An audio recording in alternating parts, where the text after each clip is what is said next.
provide a little bit of moderation, although not a whole lot, because we're going to have Senator Rob Farnsworth from the 7th District and Representative Spencer Igoe from District 7A, A, not B.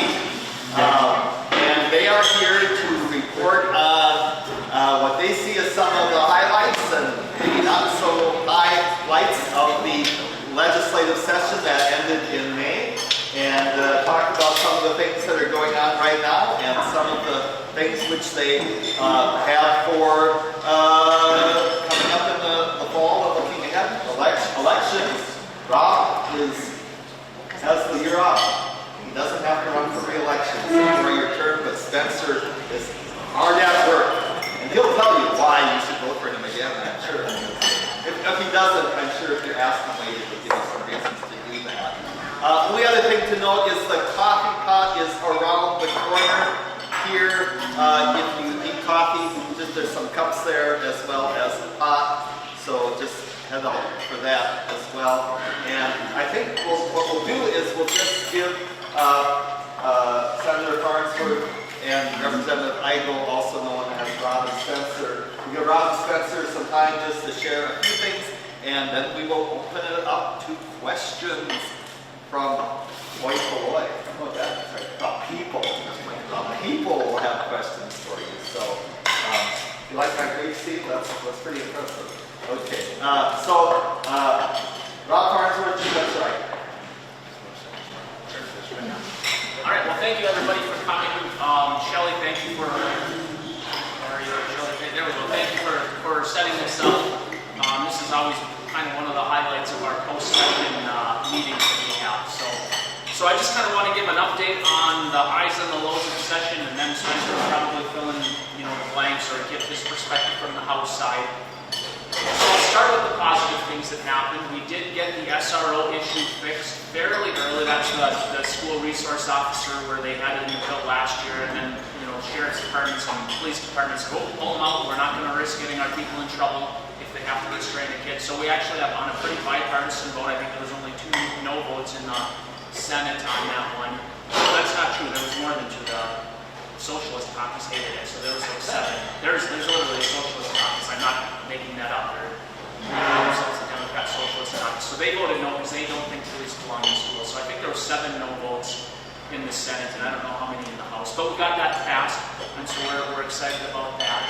We got money for the counties. You've probably heard about the Hennepin County Supreme Court ruling where it was ruled that counties can't take people's property and sell them and then keep all of the excess, but they have to keep whatever the past taxes are and then give the rest back to the homeowner.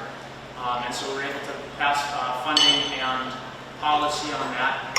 The policy, and I'll get into the 1,400-page super omnibus in a little bit, but the policy part of that was in the super omnibus bill, so we're still kind of wading through what that policy looks like. It sounds like the Association of Minnesota Counties isn't too happy with that policy, but at least we got the funding for that. We got some funding for EMS. I co-authored a bill that had $120 million for rural EMS. Well, it would have been about 90% for rural EMS and about 10% for Metro. And that bill actually was kind of the template that they used for the $30 million that they were able to get to try and keep some of these organizations head above water while we try and figure out a permanent solution. And really, I mean, what it's going to take is the federal government increasing reimbursement rates at Medicare.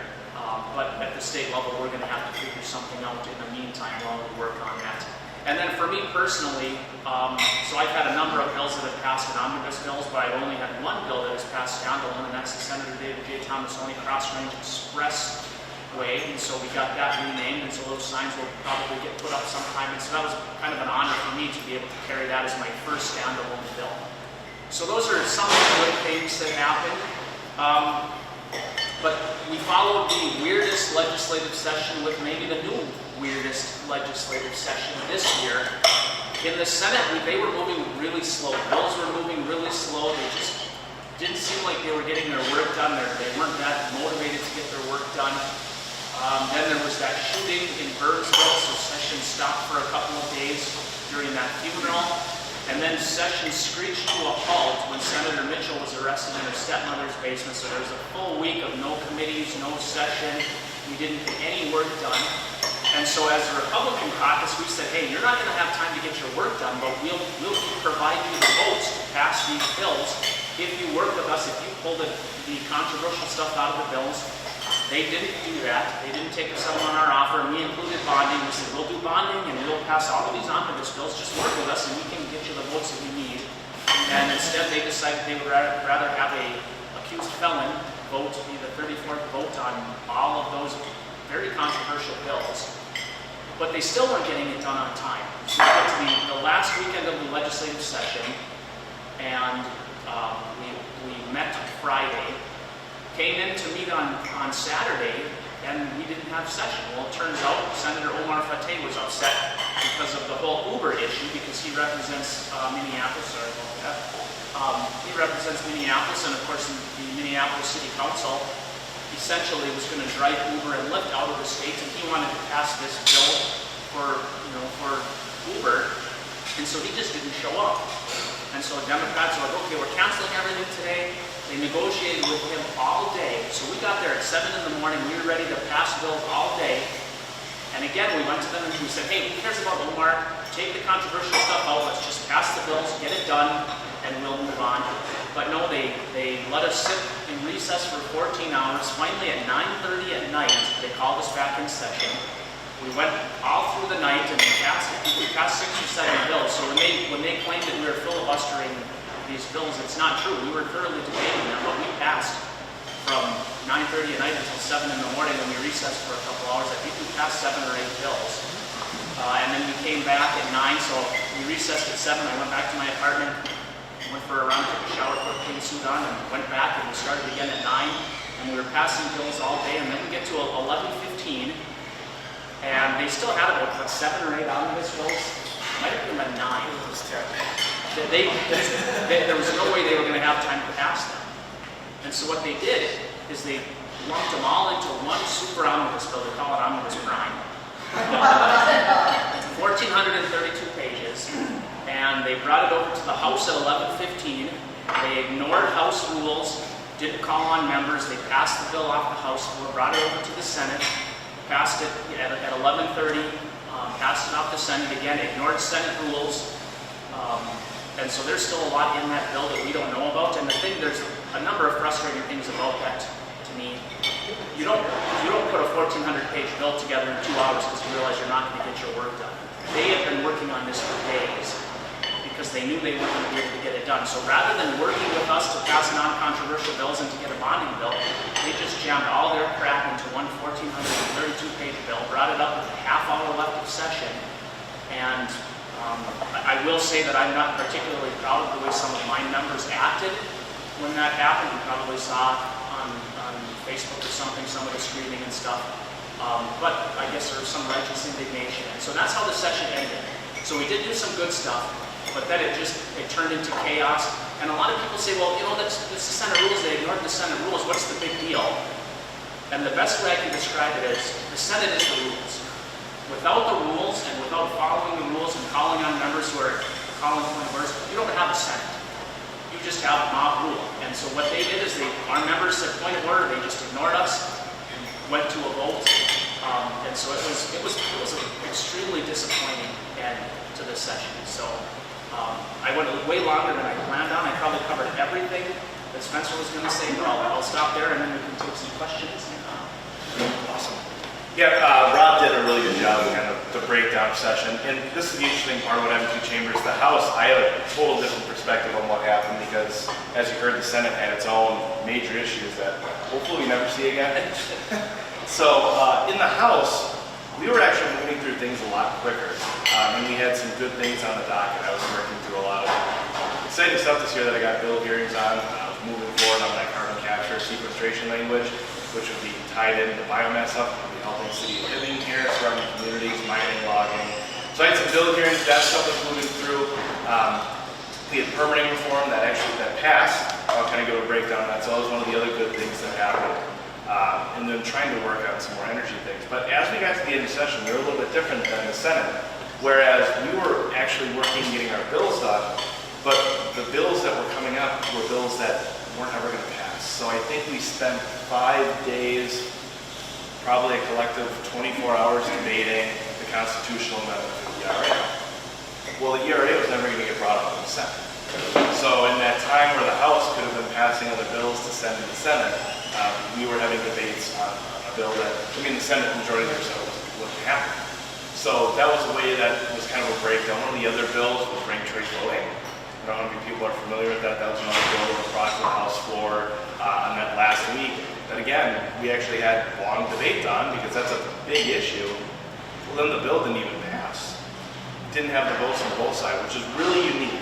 Usually if the majority party brings a bill to the House or the Senate floor, that means they have the votes for it to pass. So that bill not to pass was really interesting. And what I think, if I put my political hat on and read into some of the things that happened, we had, when you have this one-party control, and slim one-party control, right? 1 seat in the Senate, and it's only 3 in the House, you have micro factions that can gain a lot of strength and power. And that's what we saw happen, especially with the Uber Lyft thing. Which I'm glad they're staying, but I have a lot of concerns about how that bill came to fruition. Because if you break down what really just happened, the state of Minnesota became the collective bargaining agent for a group of workers that are not unionized. I see big concerns for that moving forward, because who's going to come back to the legislature next year saying that the state should be their collective bargaining unit without them being unionized? I think that brings a lot of concerns for our private and public sector unions that are in place, and I hope we didn't set a precedent by doing that. So, but again, you hear Senator Fateh was able to lock down and break down the whole session for a day when we only had 48 hours left because he wanted it done one way or that one signature. So I think those are things that we need to be more aware of, and we can't allow those things to happen because really the way I sum up how the session ended is DC came to Minnesota.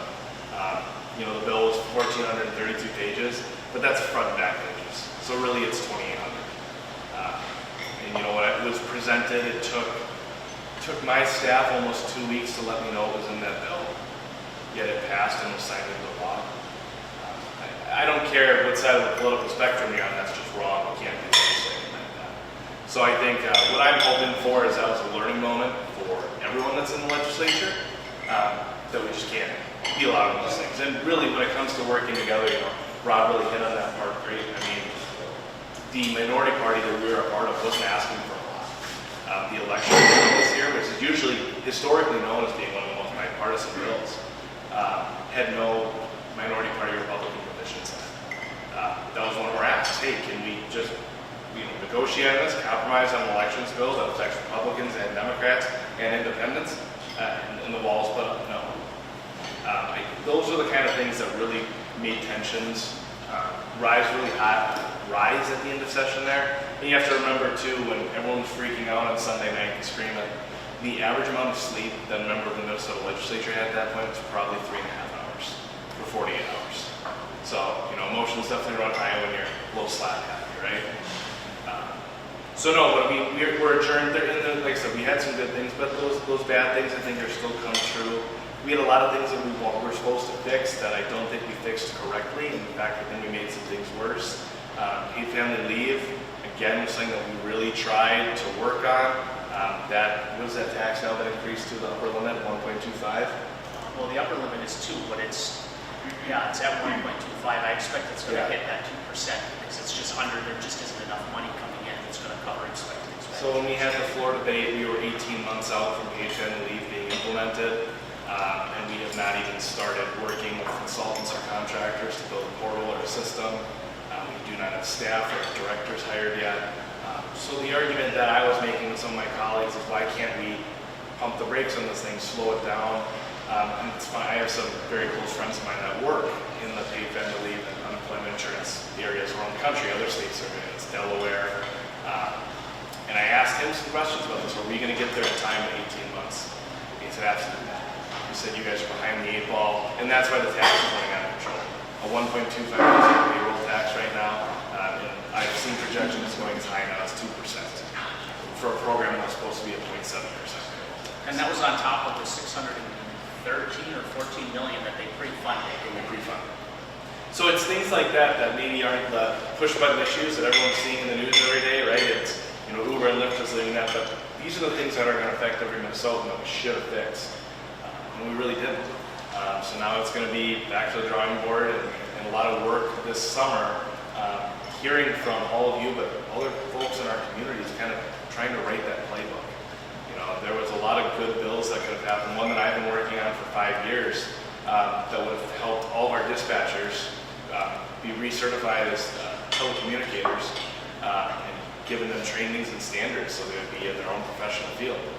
To show you how ugly the session got, I had a member of the majority steal my bill verbatim by language, introduce it, get the bill hearing, but I had no idea what it was about because he was trying to pass it for his re-election, and then ticked off all the groups I've been working with for 5 years and the bill failed. So Minnesotans lost on it. I mean, it's just those kind of like nasty things that really led to kind of a weird end of session.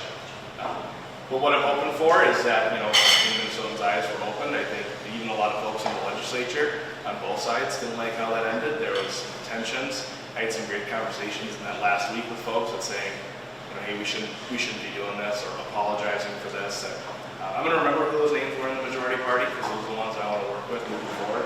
If I've privileged to go back down there, and I think that instead of looking at this as a negative, we should look at it as a positive. That when we return in January, we're not going to let a session like that ever happen again. Because that's not what Minnesota is, that's not what Minnesotans deserve. We need to bring that back. So with that, I'm more excited to hear from all of you and what your questions are. And just thanks again for having us.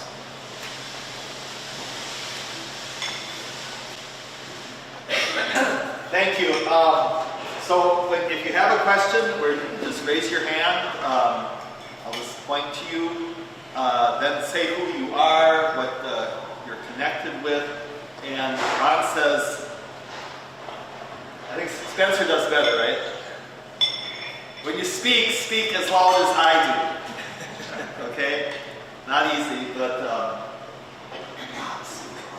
I'm in the Senate, so we're a little bit more composed. They're more composed than those wild house members are, yes. True. So, questions from anyone about something they talked about, something they didn't talk about? I have a question. The chair recognizes Sandra. So I'm Sandy Karnowski with Cleveland Cliffs, and my question is, there was a lot of talk about how the session ended and whether there would be, some folks were talking about a legal challenge of the process at the end, but I haven't heard a lot about it lately. Is that kind of fizzled, or is there still some efforts for that to take place? I don't know if so I heard that there were a number of groups that were planning on filing some sort of a lawsuit on different grounds. So they can't file a lawsuit on the rules because the judges say, well, those are internal rules. They broke their own internal rules, and it's a violation of decorum. But they probably will rule on that. The Constitution has a single subject provision, and so bills are supposed to be a single subject. A number of years ago, there was a state Supreme Court ruling that said, well, you can have more than one subject as long as the title of the bill describes what's actually in the bill. Well, the title of that bill was like 3 pages because there was so much in the bill. I mean, I didn't even have time to read the title when it came up before we voted on it, let alone the whole bill. You were able to read it? I couldn't even see it. No, well, that's true. Well, but that brings another possible legal challenge. It's supposed to be available to the members. The website crashed, we didn't have paper copies, and so there's possibly a legal challenge based on that. Interestingly enough, in the Senate, because we have a member who's blind and everybody was screaming, he couldn't hear when the vote came up, so he didn't vote because he didn't even know that voting came up because he couldn't hear because things had just descended into chaos. So I don't know if any of those lawsuits have come to fruition. I had heard that there was 2 or 3 groups that were planning on suing, which good, absolutely. And the other thing I wanted to say in regards to that bill, there's on the other side, some people have said, well, we've done this before. The Senate has passed omnibus plans before. But the most recent case where that happened, it was a bipartisan bill where the majority met with the minority and said, we don't have time to get this done. What do we have to do to get all of this stuff passed in one big bill? In this instance, they did it behind our backs. They didn't tell us it was going to happen. It showed up at 11:15 at night. And so there's a pretty big difference about how those things were done. So, but I don't know, I haven't heard yet if those lawsuits have been filed. Yeah, the biggest grounds that that lawsuit has to stand on is the accessibility factor. All legislation that's being moved by either the House or the Senate is supposed to be publicly available. And when, that was the first thing I did when the bill started happening, I went on my computer and was trying to at least read the title. The whole House website crashed. So there's no way for me to know anything except for what the majority leader said. So this is a bill pertaining to 10 different subjects. And with that I moved to vote. So I guess in reality, do I see those lawsuits going to fruition? Probably not. But I hope that maybe if we get filed to just bring some accountability so that we can, again, we can't let that happen. The other thing I wanted to add that I thought of when Spencer mentioned the elections bill, because he mentioned, hey, we wanted a bipartisan election bill. Going back to Arnie Carlson, every governor, I think, since Arnie has said, don't bring me an election bill unless it's a bipartisan bill. Yeah. So that's Arnie, that's Jesse, that's Valenti, that's Mark Dayton said, do not bring an election bill because we should not be tinkering with elections unless it's bipartisan. This is the first, last year and this year is the first time that they're passing election bills and the governor is signing them without bipartisan support. And so that's why we came at that and said, hey, we just want a bipartisan election. That was one of the few things we were asking. And it's just, I mean, we could spend a whole day here, right, diving down into the nitty-gritty on things that were concerning in all those bills, because all of them were hundreds of pages long. But even the elections bill, I think one of the things that most people are really concerned about is now when you go to vote, you only have to describe where you live, and you can show it on a map. So there's no address anymore. You can say, yeah, I live right on that corner, right next to the alley there. And that now counts to give you a ballot to go vote. So when we talk about safe and secure elections, I mean, it's little things like that that just are really concerning. And there's no provisional ballot, so if that person from downtown, somebody who's homeless from St. Paul goes and puts the X in the spot and they vote, there's no provisional ballot to make sure that they didn't go to another precinct or whatever. So there was. Okay.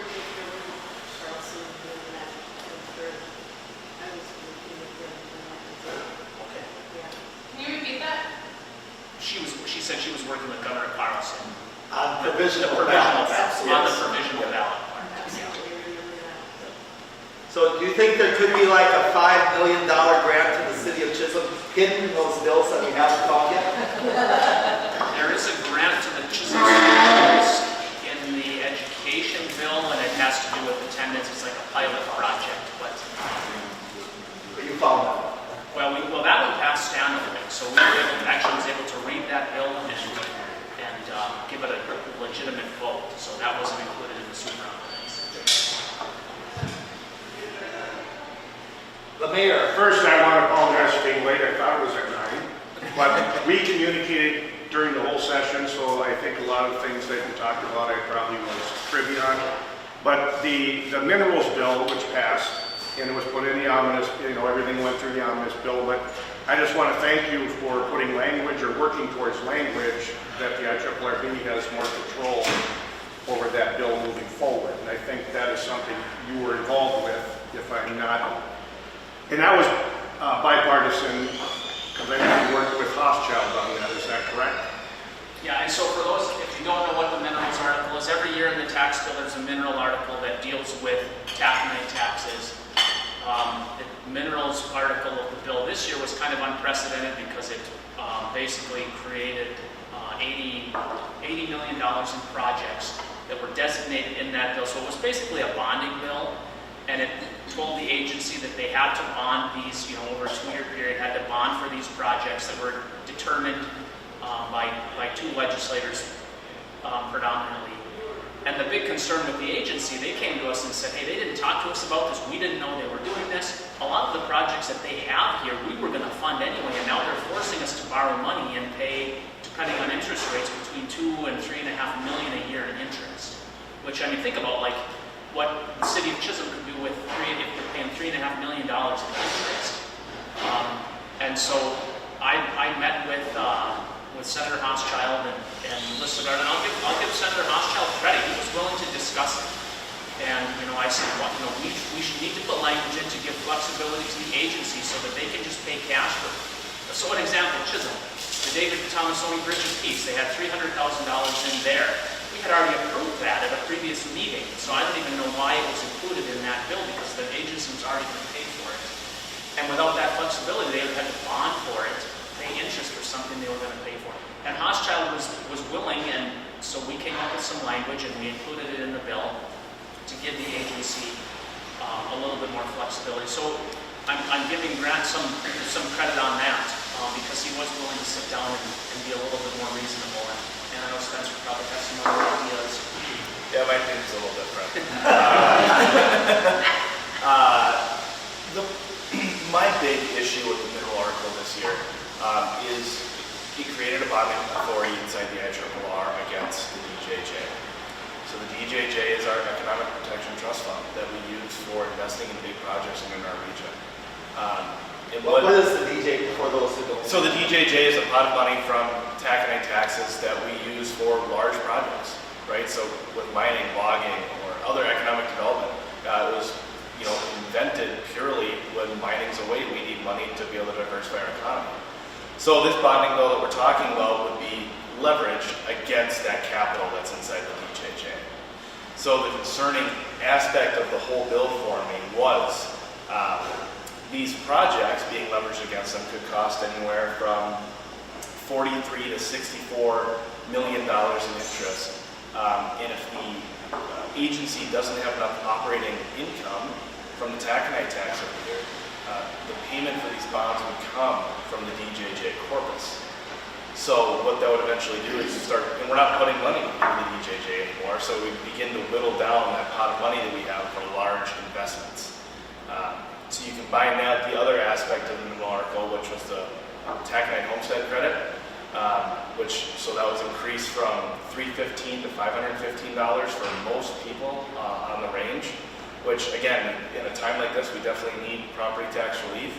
But that account right now usually only receives between $11.5 to $13 million. Is that right? Yeah, so there's been 1 year it was at $19 million. There was a year that it was at 9, but usually it's right around that $11 million mark. So, and now with this increase, that fund is going to need to have at least $17 or $18 million in a year to pay for the increase. So to this day, I don't know where the money's coming from, but in the bill, it's written to steal from the DJJ corpus. So my concern is here, we have a few bad years with this. If this bond eventually goes through at the size it could be, the DJJ would start hemorrhaging money against the it could threaten the economic stability of our region. So the language that Rob was able to work on with Grant and get done it's feel-good language for the most part, but it does give that little bit of flexibility where the agency can at least vet it, because the bill was originally written where the agency didn't even have to vet these projects. There was must give this grant dollars. And that's really concerning. Any sort of legislation, you don't really use the word must. So working with the agency moving forward, we want to make sure these projects are vetted, because the last thing we want to is if these things go through and this money goes out, but this group had no idea that they were getting this money and didn't have a plan or didn't have engineering done. Now they have to give back money in 4 years, so we want to make sure it's done right. So it's going to be a lot of work by all the members of the board to make sure this gets issued well, but I just really want to emphasize, I hope this didn't set a precedent, because we can't be leveraging our economic future like that, in my opinion. Well, and one thing I wanted to add, and I do want to say, Spencer and I kind of see this, we see it similarly. I just was willing to say, okay, I'm going to talk to these guys, try and work something out to keep the agency happy. And the deal that I made with him is, okay, if you make this change, then when this comes up on the floor, I'll sit on my hands and I won't attack the minerals article of the bill. If you don't do this, then I'm going to stand up for hours and attack the mineral articles of the bill. And so they're like, okay, well, we'll do this. But they were willing to work. But the other thing that I wanted to talk about when he was talking about the property tax part, we all need property tax relief, and I wasn't necessarily opposed to that, but to this day they can't explain to me how it's paid for. I keep asking, how is it paid for? Oh yeah, we'll send that to you. And they never send it to me, so we don't know how it's paid for. The other thing is it's not the range way, because we're going to spend about $7 million more a year, which is going to save the state, because the state gives the homestead tax credit. It's going to save the state of Minnesota $1 million a year. So we're spending $7 million of our money to save the state $1 million. And what we should have done, and they weren't willing to do it because it would have upset, the metro members in the majority, they should have had a provision in there that would recapture that $1 million that we were forfeiting to the state, and they didn't do it. So we're going to have to try and work on that next year. Yep. I mean, there's no going backward. I don't anticipate unless the tax drops so much that we just can't afford that property tax part. But we have to try and get some sort of an amendment or something in the minerals bill next year to recapture that money, because it's not the range way to save the state money, it's the range way to take money from the state. Well, and again, too, the concern I have, if we don't stabilize the IRRR funding, what could happen then increase in the property taxes is if, we'll use City of Chisholm as an example, if they're not able to get as much IRRR funding because there just isn't as much, well, then the City of Chisholm is going to have to raise the levy. And it's going to be pretty easy for a city to look at raising the levy if they know all their constituents just got a $200 tax credit. So what I don't want to see is communities across the range thinking they can be $200 richer because their constituents just got a $200 break. So again, with every equal action, there's an equal and opposite reaction, and I think we just got to think twice, act once with all this kind of stuff. So.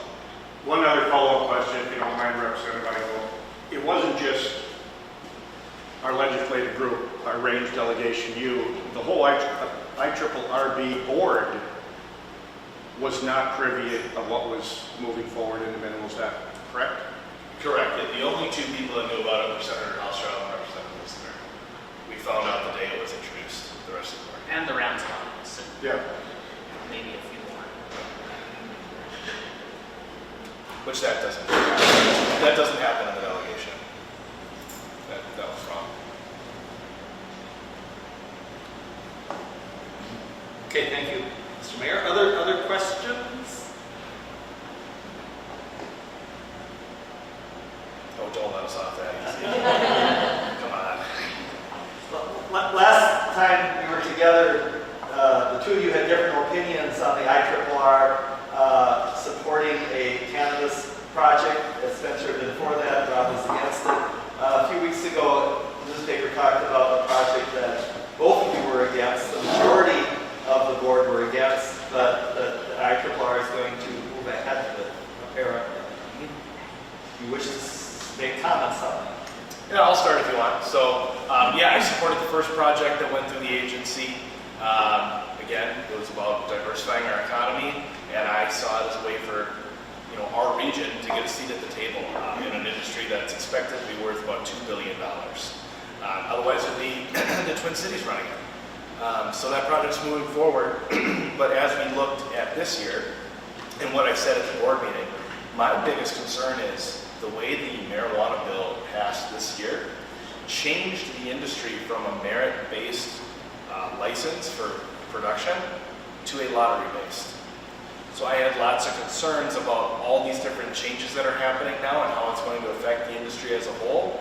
And then when Fond du Lac came to us, the other big part that turned me off was saying, well, we don't really need the money. And what we do at the IRRR, if someone doesn't really need the money, I've got about 10 other projects that do really need the money. So I respected the fact that the tribe came to us and wanted to use it as a relationship building opportunity. But again, if I hear that kind of words, we have the money, we don't need it, okay, well, we need to put that money somewhere else. And that's why I voted no. Yeah, well, hand it off to you from there. Well, and I mean, for me, philosophically, I don't think that we should spend tax dollars to encourage recreational marijuana. It's legal. Yeah, again, they have the money, they can do it themselves. Go ahead and do it. I can't argue against that because it's legal, but I don't think that's where we should use tax dollars. Actually, Representative Strabat raised some really interesting questions when he asked, the city of Brookston, have you talked to them? Have you talked to the township about this huge facility? And they said, no, we're just going to do it. So all of a sudden, you have all the people in the neighboring community that had no idea that this huge cannabis facility was going to be there, and I think a sales, like a shop to sell it as well. Right, because we had to make sure that there was going to be no money going to a dispensary. And they really couldn't answer that question either, which was also concerning, because we would not want to fund it. Yeah, so for me, I mean, just philosophically, I can say I can't support it, and I can be consistent with my first vote that I don't think that's where we should spend tax dollars. But I went a little bit further, and I said, this is mining money. You're coming here asking for mining money. And there was a previous organization that was there earlier today, so I wasn't just picking on the tribe. And I asked, do you support mining, and will you support these mining projects going forward? And of course, we know that Fond du Lac is standing right in the way of New Range, with their own water quality standard. And we know that the tribes killed the Huber project. And so I'm going to ask questions. This is mining money. Are you going to support mining projects? And I did not get a satisfactory answer. I would have voted no anyway, just on principle. But my position is, whether it's Friends of the Boundary Water, whether it's tribes, whether it's a business up in Ely that is fighting mining projects, I don't think we should give any group mining money if they don't support mining. And as far as the second part of this question, so the agency approved it, even though we voted no, and there was a change made in about 2015 where the board doesn't approve projects, we just recommend them now, so our vote is just recommending it. And he is in a tough spot because we don't want the agency to become a target for Minneapolis, St. Paul politicians. And so she really was in a no-win position. At the end of the day, if the governor says you will approve this, she has to do it. So, and I understand the politics of that, but I also had to make a principled vote. And the other way to look at that too is, so the way that the IRR board is set up now is advisory. It's Rob and I's job, and the rest of the board, we are the merit-based part of the going through it. So that's where Rob's asking his question about mining and stuff. We can kind of do a little dig deep, but the other part of the advisory part of the actual law, where they're going through the sheets and doing all their forms that they have to by law, that part we aren't involved in, like we're anywhere to say yes or no. So when the commissioner had to make that tough decision to approve against the advisory board, and they said there's no bad blood or anything from any of the board members with our commissioner. She made the choice she had to do. We support her and stand by her. She's doing a fantastic job. Well, that's quite a bipartisan comment. Yeah. Thank you. Christy? Yeah, Christy Kearney, New Range Peppernickel. A topic that's near and dear to my heart is permitting reform, and it was talked about very early on by the governor and both parties. We did get some permitting reform, which was really good to see, and I think that's going to take us in the right direction. But any comments or thoughts on taking that further or next steps there? So obviously we had a great bill to start session with because we had the chamber's report turned into a bill. So I think the whole time, every member of the delegation was on that bill. And we moved that one forward, trying to get the hearing to show you how much of an issue permitting reform has turned into in the state for being a partisan issue though. When we boiled it down to the amendment that Senator Houschild was able to get passed in the Senate, which was, again, a good step, but it was very small in terms of the other things we needed to accomplish. When that amendment was brought to be put in the House, and it was more of a House issue, not so much a Senate issue, the response by the majority leader of the Minnesota House was to add into the same bill making a state public option for healthcare. So that totally stopped the whole bill up for 5 days. The only way to get that put in there was for the bill to have both options moving forward. And there was lots of debate over it. In fact, when we had the actual amendment vote to add the language to the bill, there was 40, don't quote me on the number, it was over 30 members of the Minnesota House voted against permitting. It was like 2/3 of the majority party voted no. So we have a lot of education to do is what that needs to be. We need to educate people that permitting reform isn't rubber stamping, it's streamlining. And we need to get, and it's metro members, right? It's suburban members. It's people that don't understand how we do things. And that's where it's our job as a community, but also our job here as your elected officials to be getting in their offices and trying to educate. I had a funny experience. I was a colleague of mine from the Woodbury area, her and I went to a few conferences on energy issues, and so her and I were working on some stuff together, and I look up and there's a sign that says, clean water, anti-mining, and, save the wolves. And I was like, oh, you and I should have another conversation. And she's like, well, I know, but this is how my constituents feel. I don't necessarily feel like this, but this is what my people do. That was an interesting moment for me because she was ready to listen and have the conversation, but she's also feeling called to represent the people that elect her. So that means that our conversations need not so much be with the officials, it needs to be with our communities. And I think all of us know people that live inside the metro, our family and friends. Those are the people that next time we see them, it's worth having that conversation to change or educate them so we can take a step in the right direction. So the permitting reform did happen. Sorry I got long-winded, but I just kind of strung that out. So this was, I think, our best chance to get bipartisan permitting reform ever, and I think we fumbled it. We got some permitting reform, we got a lot of permitting reform for green energy. We got it for solar, wind, and transmission lines. Storage. And then table scraps for everything else, which I'd like to look at it as a good start, but I think what's going to happen is the governor's going to say, see, you wanted permitting reform, I gave you permitting reform, and that's all we're going to get. This year, the governor wanted permitting reform, bipartisan, the Senate wanted permitting reform, half of the House wanted permitting reform, so more groups than not wanted permitting reform. And so there was no way that the whole chamber bill was going to pass. But they were able to amend the Hochschild Amendment onto the permitting, the green energy permitting reform bill. And so that came to the Senate, and that was just a little bit of what we were asking for. And when that came to the Senate, there was a provision, there was some language in there that, if interpreted what I think would have been correctly, it would have removed the nuclear moratorium. And so we had most of the Senate Democrats were planning on voting for it, even with that nuclear moratorium. Enough Senate Republicans, including me, I said, if you do not change it, I will vote for it. If you leave it the way it is, even though it doesn't provide all of the permitting reform that I would like, as long as you don't change it, I'll vote for it. Again, this is another instance where the Democrats said, rather than working across the aisle, we're going to change the bill so that we can pass it with all of our votes. Because the first thing they did when the bill came up was they brought an amendment that removed that language that could potentially have allowed nuclear energy again in Minnesota. And that's where I said, forget it. They don't want us. We had a deal. We thought we had a deal with them where they were going to get enough Republican votes. They changed the bill, and I voted against it.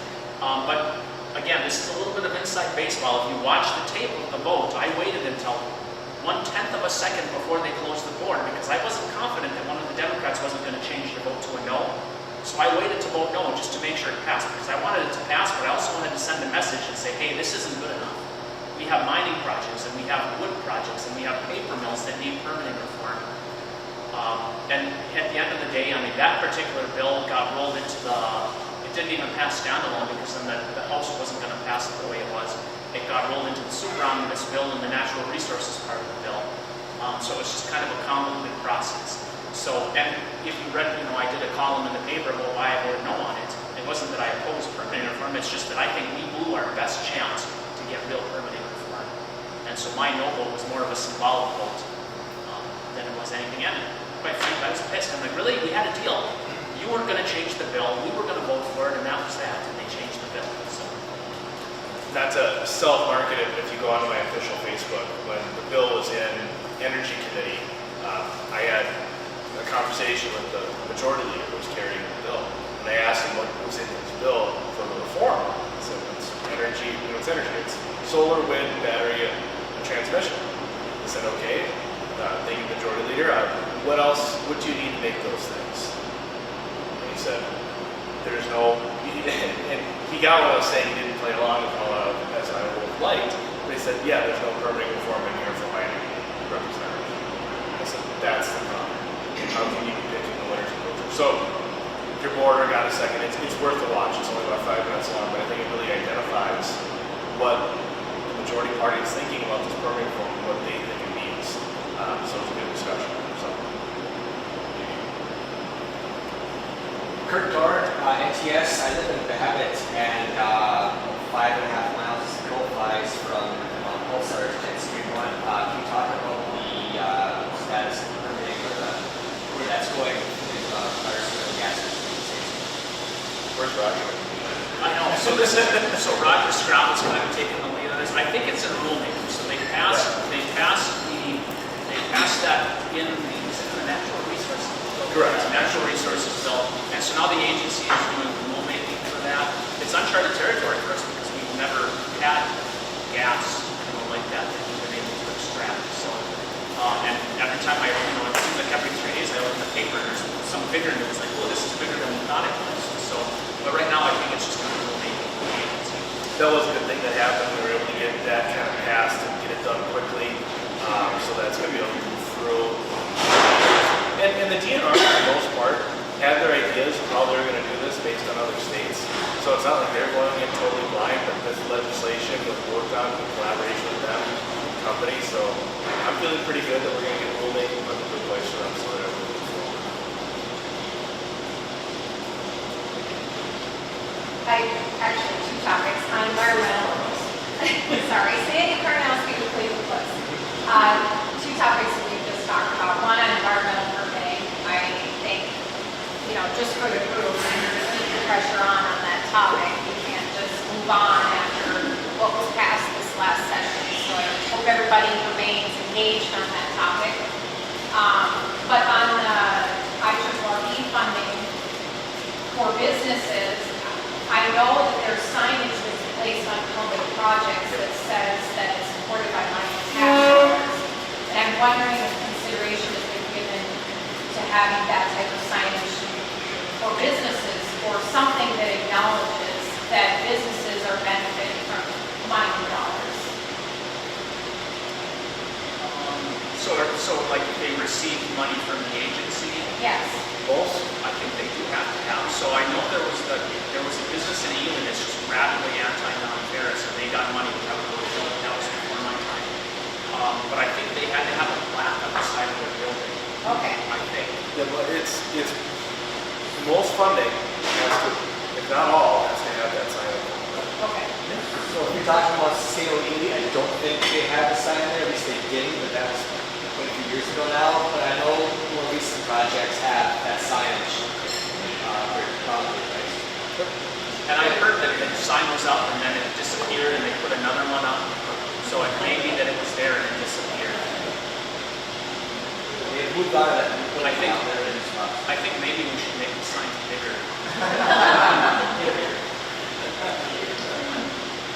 Hey, was your hand up again? Yeah, I just want to, it wasn't this legislative session, but last when funding for our 169 corridor, which is a driver for our economy on the Iron Range, if you could just give us an update of what that funding has done and what we will be moving towards in the future that you'll be working toward. Yeah, so, and this is good. Thank you for mentioning that. I should have brought that up. So it's not going to be the super quick process, right? They got the money, which was huge for the study. So now the engineering has started to figure out how we are going to make the rest of 169 there expressway. Excuse me. So they're doing the engineering. They're meeting with the local communities. They're hoping to have that done by summer of next year. So over the next year, we're probably going to see a lot of like public meetings by DOT, working together as communities, so we can kind of get that final dollar figure. Because I've heard projections anywhere from it's going to cost $130 million to $230 million. Just depending how they have to go around the lakes there. There's a rail spur that crosses. But that would be a huge economic boost for our communities from Grand Rapids to Virginia, because it would expedite the ways to get from community to community. And that funding only was secured based on one of the things that the legislature's found on, and that's relationships. So the guy that I worked with to get that done is retiring now, so now I'm bummed out and I gotta find a new friend in transportation. So, but yeah, that's kind of where it's at. We should see a lot more meetings by the fall. They're just kind of working through. I know they've set up a coalition, and that'll be starting to have more meetings as we get through this. And we did, Congressman Stauber, I think, was it $5 million towards that project a few months ago. So we're starting to, and it's gonna, little chunk, probably a couple miles at a time, like the alleys out. My goal is for that to be done by the time I retire from the Senate, which who knows how long, hopefully not in 2 years. Although it'd be great if the highway was done in 2 years. It's something that's probably at least a 10-year plan. But we've got the congressman looking at it, so we'll hopefully get some more federal help, so it won't all be the state thing.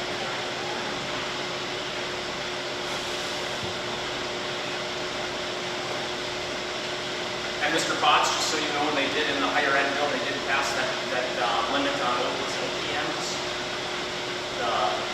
The outside companies that teach courses, so they did pass that. They have a carve out for Southwest stage and saying about, I think, but I know that was something in fact I was concerned about. So. And it turns out, so in case you're wondering, so some of these colleges offer courses, and they say, yeah, it's taught by Professor so-and-so, and you can pay this class, and it turns out like the professor's been dead for 5 years, and it's, somebody else is creating little papers, they're just using the videos that were recorded 10 years ago, and just a lot of misinformation, and so that was, in fact, I voted for the higher ed bill this year, partly because of that, partly because there was money in there to provide free college for kids that graduate from high school out of foster care. So, and I thought that was a worthy thing. So, I did vote for some of those this year. Steve, you don't have any of those videos out there, do you? No.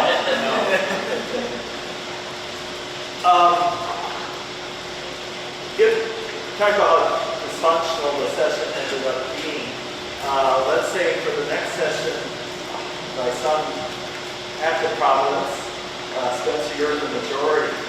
What will that be like when the houses are on a split basis? Will there be good cooperation, or what do you foresee? If that would happen. So in my honest opinion, United government is the best government because you don't have issues that we just did for the last 2 years. When you have the governor's mansion, you have the Senate, you have the House, it allows you to steamroll, but at the same time, like I mentioned earlier, those micro-factions have the ability to really control the narrative of politics. That's why you saw like a bill that give back Red Lake, right? We all knew that wasn't going to happen. But if the chambers flip, I think you're going to see a lot of good change. Because I think one of the best things that's going to happen is you're going to have people, especially the majority party right now, who have never served the minority in their time. And those roles are going to flip. And the minority can be a very humbling experience. But it also forces you to build relationships. And again, when the chambers are divided, compromise. So, again, I'm overly optimistic, but I usually am. But I think that this is the opportunity. My party is able to take the majority to build relationships and set a new precedent for how that chamber needs to run itself. I think it would be a really good change of pace for themselves. And I think the chances are pretty high it's going to happen. How's that? Okay. Mr. Potts. Steve Potts, Minnesota North. This question is for both of you. Legislature made enormous monetary commitments 2 years ago. Do we have the resources to carry those forward? No. Okay. Next question. We're looking at, I think the most recent projection for deficits next year is 2.7. Yep, for the more recent forecast. So we went from, in a matter of about 2 years, a $19 million surplus to a $2.7 billion deficit. They left enough money on the bottom line this year so that we could cover that deficit next year. But moving forward, there's no way without either increasing taxes, which I would support, or without cutting spending. They went from a $51 billion budget to a $72 billion budget in 1 year. So there's just no way. It's going to be, it's just going to have to be cuts next year. Because it's not going to be sustainable for the Minnesota family. Tax-wise, it just won't be. And again, this is unfortunately being very honest and blunt with everybody. This is sort of how Minnesota politics has always worked. You get one party in control, they'll fund government their own way. Usually there's a structural deficit and those tails. The chambers flip. The next party then is the one that has to cut government. The other party then spends the whole next 2 years saying we cut government to hurt families, and it just flip-flops back and forth. That's kind of been Minnesota for the last 20 years, really. So, again, but I'm optimistic that with proper education and working with people and being very honest with the public and with our communities, we can create a state budget next year that is sustainable, that is going to lift up Minnesota families, and isn't going to pay winners and losers.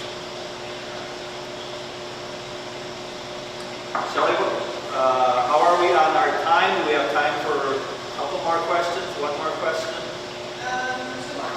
2 more questions. Or I know some of these folks would like to stay here all morning and just listen to the wisdom just falling out of their lips. But a couple more questions. Vicki. I'm Vicki Hagberg, the Director of the Small Business Development Center in Northeast Minnesota. And to your point, we saw historic investment in small business programs in the last 2 years. And I think everyone knows we can't sustain that level of funding ongoing.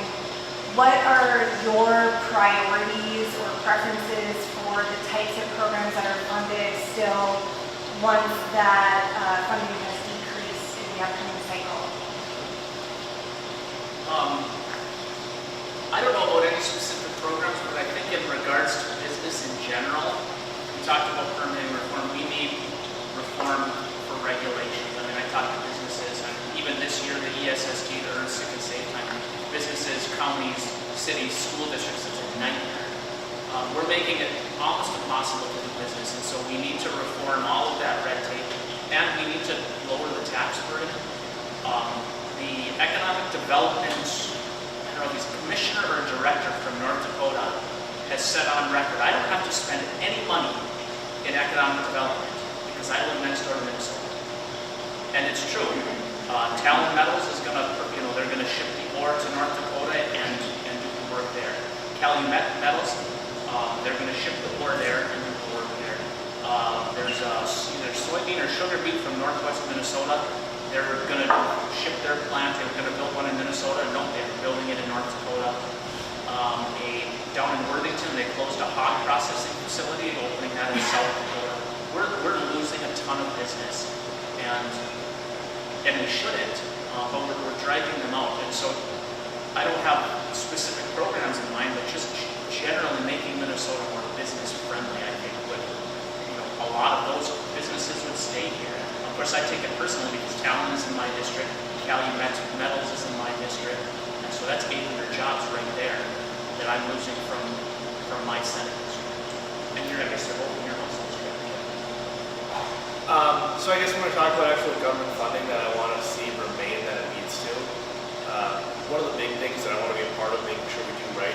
Again, this is all, if I'm in the majority, right? I want to see an education bill passed on mandates. I want to show school districts, parents, families, what an education bill looks like when there's not 85 mandates attached to it. I think that would be the boost that all of our schools need, that our teachers need. So that's something that I really want to see done correctly. As it turns to economic development, and I had the privilege of sitting on that committee this year, Rob kind of hit it right perfectly. I think making sure we have some stable funding for grant work with deed and stuff, but at the same time, lowering that tax burden for starting and budding businesses, right? I mean, it's pretty easy to go online and look at a calculator starting a business and trying to figure out what my tax liability is going to be. And if you compare North Dakota or Minnesota, it's insane, or South Dakota. And that can be, we do this work for a living, you know how intimidating that can be for an entrepreneur. I'm going to be on the hold for a tax load of this, especially when the state's looking at taking as much. I mean, we're the third highest state income tax in the country. So we need to dial those things back.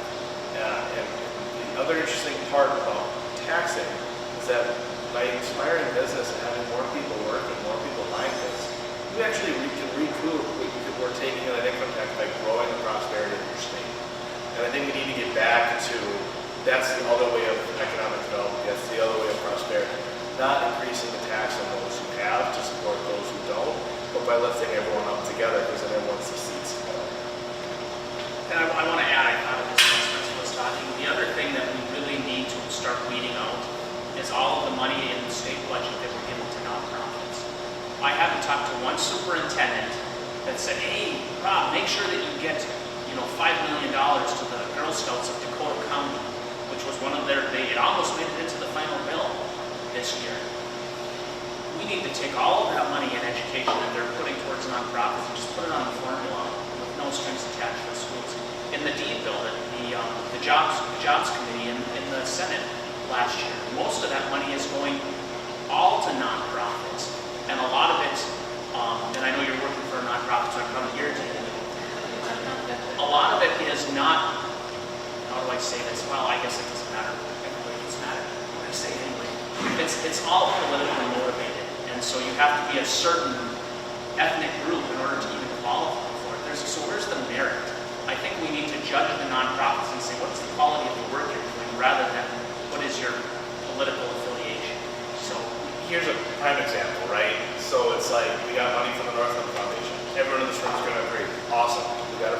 Entrepreneur Fund. Awesome. The EOA got some money. Awesome. Those are good nonprofits that do a lot of great work. And then you see some of the nonprofits that were listed in the Feeding Our Futures problems that got 5 times the money that we just got from them. That's where we need to reel it in, you know. Or I think I said it in Economic Development Committee when the Entrepreneur Fund came, they were looking for $1 million, and I said, that's it? You don't want 5?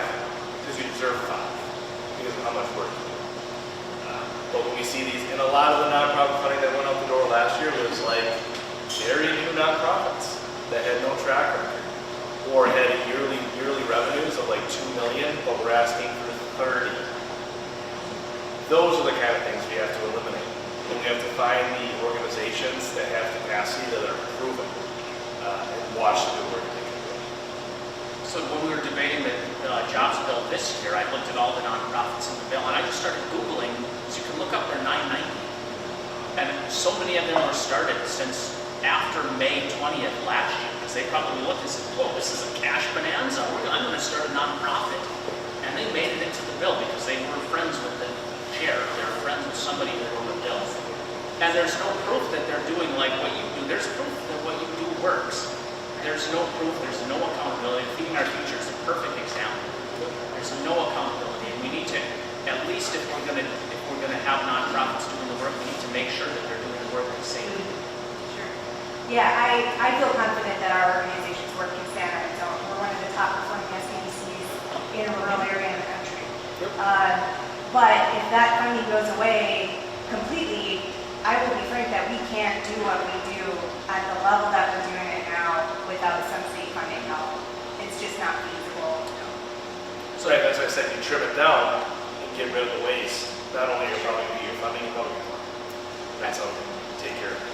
And as an example of one of the organizations that I looked up, and then I looked on their website, and I talked about this on the floor.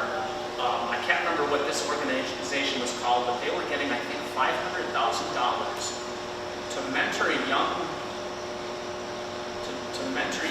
men of color through running. So we're paying some dude $500,000 to go jogging with kids.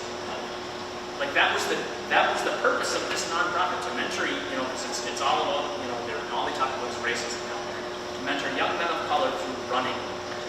And I'm like, are you kidding me? They have organizations that can put that $500,000 to a lot better use than to just go jogging.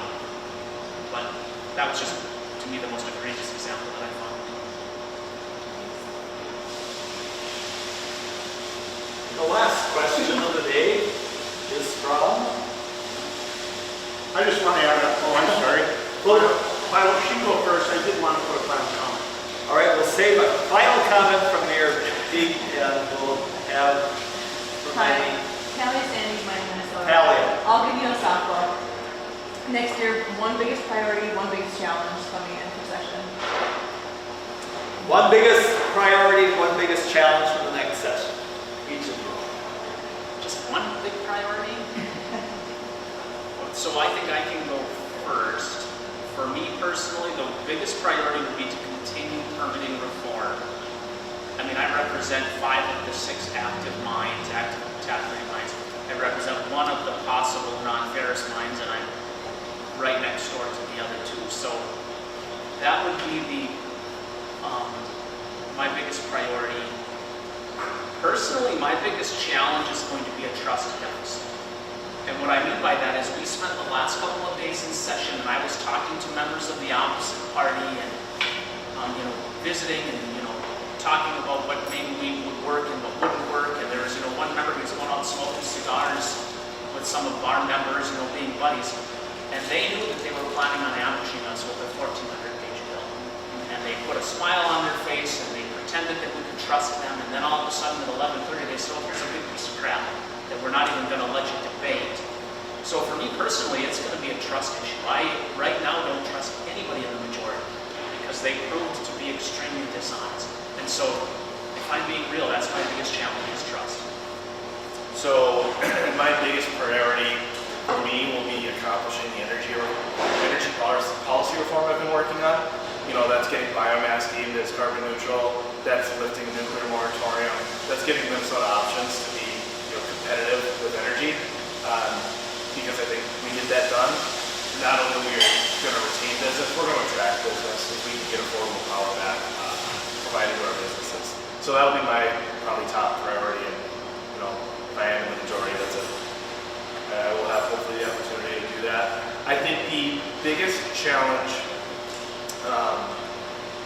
and again, I'm going to look at this through the lens of my party being the majority. I think the biggest challenge is going to be is making sure that we follow through on everything that we just got done talking about. Demonstrating to Minnesotans in our communities that this is the right way to govern and to legislate. To kind of piggyback off what Rob was saying, to make sure we can bury the hatchets and move forward with a lot of people that, left some pretty good scars. We were lied to our faces a lot, and trust is something, it's the one thing that no one can take away from you. Once it's gone forever, it's gone. It's a word, right? And I think a lot of people are feeling like that right now. So I think the biggest challenge will be to kind of come into session next year and say, let's shake hands right now. I'm not going to do this if you're not going to do this. And let's set a new tone.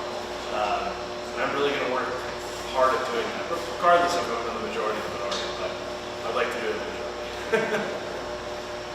Okay, Mayor Pete, we are in your city, so you do have the right to the last word. I just want to, I've been through 2 legislative sessions with both the senator and representative, and they are that open with their communication, and that means a lot from my point of view as we move forward for the city, and I want to thank them for being here today and for being available during the whole session. The last point you just mentioned, biomass, which is critical to this community because our PUC, and I'm going to add this in my comment, because our PUC is pushing for biomass, and that's a big part of our industry up there. But I just want to thank both of you for your openness during both sessions I've been involved in. You're always available to talk to. You are very honest in your opinions, and that goes a long way. So I want to thank you for that.